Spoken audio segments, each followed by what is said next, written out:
बिटिया बड़ी हो गई। एक दिन उसने सहज भाव में अपने पिता से पूछा, पापा, क्या मैंने आपको कभी रुलाया है? पिता ने कहा, हाँ। उसने बड़े आश्चर्य से पूछा, कब? पिता ने बताया, उस समय तुम करीब 1 साल की थी, घुटनों पर सरकती थी। मैंने तुम्हारे सामने पैसे, पेन और खिलौना रख दिया क्योंकि मैं ये देखना चाहता था कि तुम तीनों में से किसे उठाती हो। तुम्हारा चुनाव मुझे बताता कि बड़ी होकर तुम किसे अधिक महत्व देती। जैसे पैसे मतलब संपत्ति, पेन मतलब बुद्धि और खिलौना मतलब आनंद। मैंने ये सब बहुत सहजता से लेकिन उत्सुकता बस किया था, क्योंकि मुझे सिर्फ तुम्हारा चुनाव देखना था। तुम एक जगह स्थिर बैठी टुकुर टुकुर उन तीनों वस्तुओं को देख रही थी। मैं तुम्हारे सामने उन वस्तुओं की दूसरी ओर खामोश बैठा बस तुम्हें ही देख रहा था।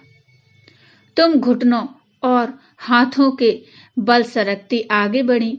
मैं अपनी श्वास रोके तुम्हें ही देख रहा था और क्षण भर में ही तुमने तीनों वस्तुओं को आजू बाजू सरका दिया और उन्हें पार करती हुई आकर सीधे मेरी गोद में बैठ गई।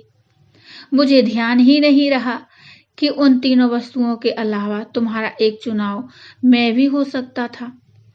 तभी तुम्हारा 3 साल का भाई आया और पैसे उठाकर चला गया। वो पहली और आखिरी बार था बेटा जब तुमने मुझे रुलाया और बहुत रुलाया। भगवान की दी हुई सबसे अनमोल धरोहर है बेटी। क्या खूब लिखा है एक पिता ने, हमें तो सुख में साथी चाहिए, दुख में तो हमारी बेटी अकेली ही काफी है।